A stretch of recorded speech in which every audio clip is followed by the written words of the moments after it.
If we're going off traits then, as we transition to quarterbacks, who do you think when Chris looks at all the tape, he looks at the combine. Who do you think? Who do you think Chris is going to have number one in his quarterback ranking? So I'm a little I'm cheating here because I got to sit and listen to the beginning of the pod. I mean, he's going to love Stroud, rightly so. But if you said just traits, nobody has better traits maybe in the last couple years than Anthony Richardson. I mean, there's just no argument. That's insane, right? It's insane. Now, he really does need that year, and I hope he gets it because he wasn't consistent at Florida. He opens the season against Utah and plays great. He's on the radar. I had producer Pete. I was going, I don't know, this Richardson kid. And then the next week, I can't remember who they played. They played like South Florida. And Pete texted me like halfway through the third quarter. He's like, wait, you like this Richardson kid? And he was like 8 for 27, right? Yeah. I mean, so you're like, oh, man, okay, he's a little all over the place. He has the Utah game. And I remember I did radio that week. I think it was Sirius. And they're asking me about him. And I'm like, listen, when you're that big and you could throw it a mile and you could run and, big recruit, I was like, he can go in the top 10. And they're like, whoa, we didn't even know about him before this. Then he's bad for the next 2 weeks. I hide in a cave somewhere. Now we're back to the process, and he's back in the top 10. He might go top 5. So we ride that roller coaster here on Chris Simms Unbuttoned a lot of times. Yeah. Where, it's a wild you get that thing. 2 week period where it's like, oh, clickbait, why'd you say that? Just trying to get attention, and then sometimes they come around. Yeah, well, and that could be applied, and I want to get back to the quarterbacks in a second, but Tyree Wilson, he could go above Will Anderson because of traits. Yeah. Like that. Right. That is something I consistently hear. So it goes back to the traits convo. Quarterback, though, Richardson is the traits guy. You're going to like him a lot, Chris, obviously.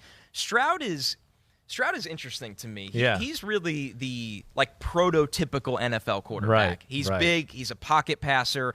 I've seen a lot of people kind of compare him to Jared Goff a little bit, but he's a better athlete, obviously, than Jared Goff. And what I like about Stroud in Indy, he was very vocal about, I know I can run more. I agreed. And I'm like, that's great. what I was telling him. Yeah, you know that, and you unlock that part of the game. You don't need to be Lamar Jackson, but you threaten and pull linebackers up on the move. Right. That's going to make throwing down the field or at the second level of the field easier for you, and he's great at that. I know. So Chris, I'm with you. I think he's hit the tip of the iceberg here. It's his potential to do those type of things. I'm agreed with you there. Yeah, and I love that he was confident to throw at the combine. Yeah, I know people hate that old man scouting kind of stuff. I love it. I look at it and go, and Bryce didn't throw. Bryce came in heavier. I think, I don't think he plays at over 200 pounds. No way, right? I think 194, 192. Yeah, on That's a good what I day. said to Ahmed. Yeah. I said midway through the year, there's no way he's 200 pounds. No way as the year wears him out and things. No, he was not playing at that throughout college.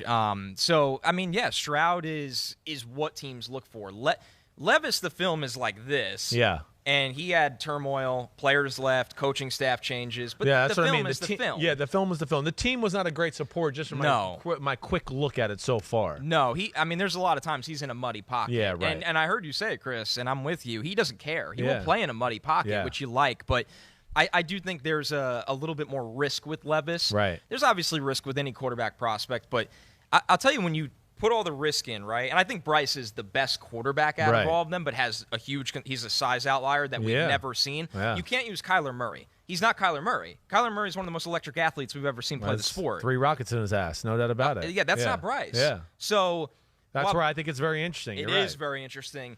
Stroud has a the pocket least quarterback. Question marks, and he plays in the pocket. Yeah. Stroud has the least amount of question marks. Like Richardson and Levis are toolsy guys that it's going to take a little bit. Bryce has the size thing. Yeah. Stroud, where are my questions, right? You'd like to see him run a little bit more. Right. You'd like to see him be more athletic. I get that. Yeah. And I heard you say this, But you've seen him Ahmed. do it, so you're like, oh, he can do it. So, I hear you. I Play know. consistent in big moments. I agree with you on that. You'd like to see even more of that. But I really think he's going to go in the top 3 to 5 picks because you look at him and go, he could play today. Yeah. We know what we're getting. You have to have the right infrastructure. Like, you put him with Frank Reich and Josh McCown, that Carolina offensive line that I think is going in the right direction, I would love to see him in Carolina. And they are exploring a move up, so we'll see if that happens. That's the spot. Well, Levis and Stroud are going to be the ones that are looking for the prototypical pocket quarterback. Yep. Their value's going to go up because of this right now. Yeah. Because like Connor said, we have this conversation. There's going to be a handful of teams, just like with Kyler Murray, they're just going to go, he's too small for us. I don't care how fast he is. He's off the not board. for us. He's not for us. That's not what we want a quarterback. So what I'm hearing is you are wondering how much Chris will fall in love with the potential of a guy like Richardson over what we know about Stroud. Yeah. That's the question for the Chris Simms top It definitely is, and Chris is never afraid to use projection, which is what scouts do.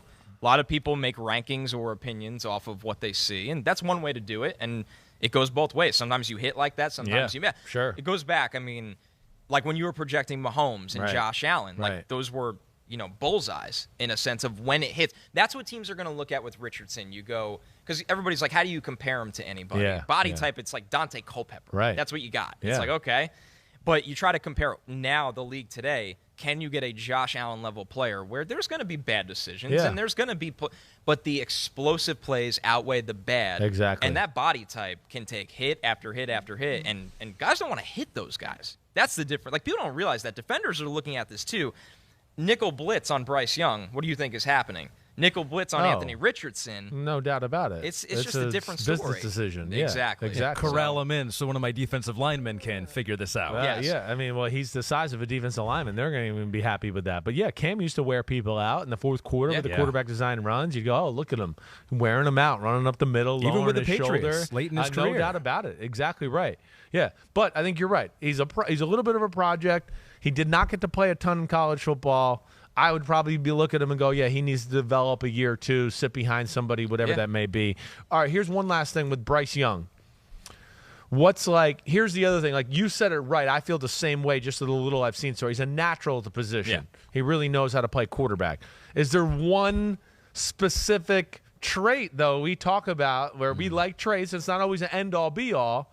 But does he have one thing in his game where you go, you know what, Chris, you're going to see it's phenomenal when you turn it on? Yeah, his brain. And it translates to anticipation. Yeah, I know. Like, there's That's tight. what I thought. I mean, tight windows in the SEC mean something. Yeah. And he makes them. Yeah. He makes any. You know, it's so funny when people ask, well, how does his size limit him? And I go, it doesn't. His size, the problem is, what is it going to be after NFL hits? Yeah. That's what worries me. He plays in the pocket and sees the field. Mm-hmm. So that's wildly impressive to make those tight window throws. It's, he's not Drew Brees, obviously. He's not Drew Brees. But when you watch Brees play, he knows where the ball is going almost before anybody else in the entire building. Right. And that's Bryce. Bryce always knows he knows how to layer those throws. The deep arm talent is okay. It's good enough. But the intermediate, that 10 to 18 yards, is just money over and over again. It is. And that'll jump out to you where you go, oh, this is why somebody would take him and say, if we can protect him, he could play at a high. There's no waiting. Like, I don't have any questions about his translation. Ready. He's ready to go. Right. And that's something we see translate in the NFL time and time again. Right. I mean, that was the trait with Joe Burrow. Yeah. That's the trait with a lot of the higher end guys that are ready to roll in the league. So it does matter a lot. Yeah. Long term, can he throw it down the middle like we talked about? Russell Wilson, Drew Brees, Kyler Murray. The numbers bear it out. They don't love the middle of the field always. Quarterbacks who are taller than them have a hard time sometimes. Well, it is hard. And this is where I was going to go off of what Connor said, right? The NFL is even different than the SEC in that manner, right? I mean, you could play a team some weeks, like the New York Giants. They play the bare front. There's 3 defensive tackles in front of you all game long, and there's not going to be pass rush lane. Like in Alabama, he's getting, there's a lane so I can see between the tackle and the guard, and there's nobody there. He's going to get in some games where they're going to go, no, this team's got big people, and you don't have the Alabama advantage of the offensive line being awesome, right? And you're going to have people around you. The pocket's going to get small. You're going to have people in your face. And that's where the projection comes into where I want to try to see and find evidence of that. Yeah. Right? Yeah. When Georgia, when they collapsed the packet, how many times that he was able to make a throw downfield with people around him, or he didn't have a clear picture or whatever. Those are the things that, we all have to kind of figure out as we go here with Bryce Young. You think he hurt himself, helped himself, made no difference by not participating at the Combine? I would call it a push. I would think the weight was important. I think this is brutal to say. I think it's fake. Like, I don't. I'm with you, too. He's not playing at 204. No way. I said the same thing this morning with Florio. I said he's not 204. No, anybody that's competing in a sport where there's weigh-ins related knows the fluctuation of it. It's insane what you can do. Weigh him in the day he runs at Alabama, if you can, which he might not let you. And I don't think he will. No, because he's going to be 190, and he's going to want to run 4.5, and he's not going to do it. Yep. Yeah. So that was a okay thing. It's somewhere he needed to go, and he checked that box. Not doing anything, and then you have on the broadcast, and Stroud and Richardson and Levis are out there are throwing the ball around and look amazing. I mean, you're out of the spotlight in a quarterback class. So, no, I think it didn't hurt him, but you just wonder about those little things sometimes. It's a push. I'm with him. Yeah. What are you going to say? For me, I was going to say, for me, he might end up being the third quarterback taken, right, by not participating. But even if he had participated, it's not like his traits are what make him stand out, right? I mean, throwing to wide open receivers. That's the point. Right. He had nothing to win, I don't think, by this. Right. Instead of us just going, oh, well, look at him right after C.J. Stroud. His arm's not as good as Stroud. Oh, look at him. He doesn't look like C.J. Stroud or Will Levis does, and they're standing together. Right, exactly. That's so a real thing. all those things didn't play in his favor in this department. So, yeah, he's going to wait till he's on the field by himself in his environment and doesn't have to have like, oh, I threw a B- out route. Oh, shit, here comes Stroud throwing 100-mile-per-hour fastball and makes me not look like I'm the first pick of the draft. And then people start to go, you know how it works. We're really going to take Bryce Young. He throws those floater out route, and C.J. Stroud's throwing. So he had nothing to gain from it, you know. Yeah. And I think it was smart. I understand him doing that all the way. All right, as we learn more and more about these quarterbacks, including their first names sometimes, this is going to make it more difficult because I think we have a soundbite from Anthony Richardson in talking about some of the comparisons of other quarterbacks from NFL's past. Do we have that, Pete and Kristen? Growing up, it was always Cam Newton for me. But then when I got to high school, just seeing how dynamic Lamar was, I tried to implement both of those guys in my life. And I started calling myself Cam Jackson in 11th grade, just trying to make big plays, so just Cam Newton and Lamar Jackson.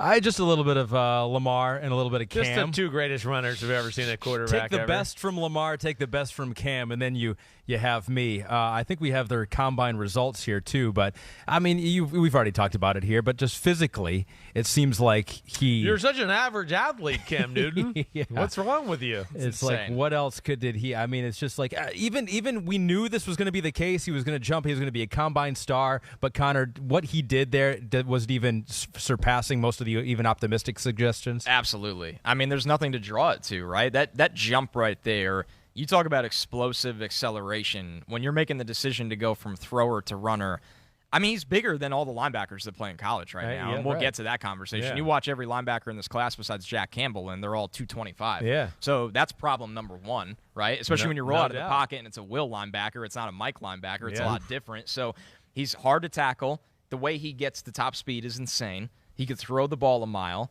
I mean, it's scary. It's really scary. If he finds – he doesn't need to be consistent. If he finds mediocrity, right? If he's like a mediocre in terms of consistency, he's going to be a problem because the ability off the script or the designed runs that we see, right? Like a Justin Fields-ish, like we're talking about. I mean, what the Eagles do in the sneak situation with Jalen Hurts, Anthony Richardson could probably get 5 yards in this situation. It's insane. Yeah, it's insane. He's a freak show. His arm is out of this world good. I mean, when he makes some throws, you just go, well, there's only like 5 or 6 people that can make that throw right there.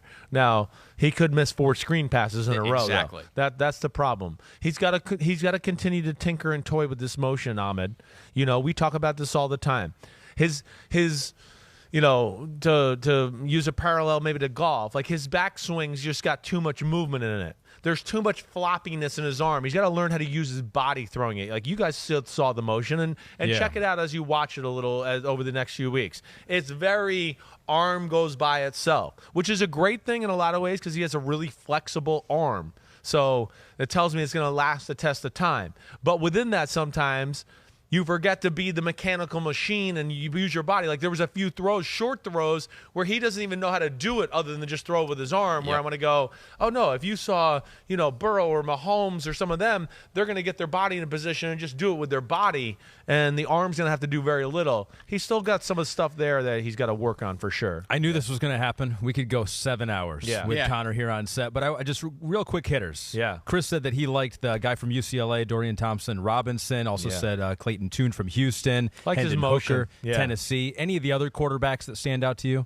from the quarterback? People are going to talk about Tanner McKee because he's your standard pocket passer. Right. He was a big-time recruit.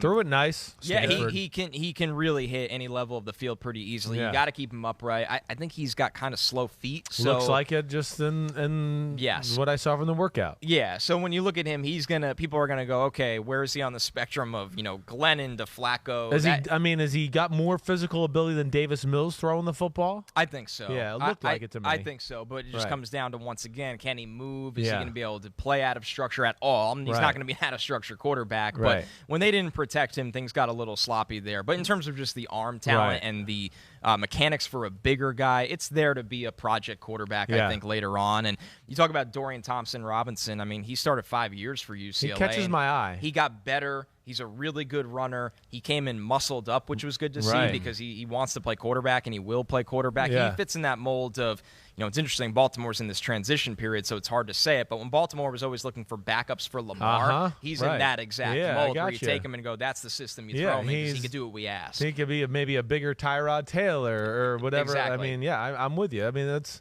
he intrigues me. He does. Out of the top-level guys that we hit on, he's the next guy that I look at to go, because of what he said. First off, he was taller than I was expecting him to measure at. I thought he was like 5'11", I thought he was going to be too. Yeah. So that made me look at him a little differently.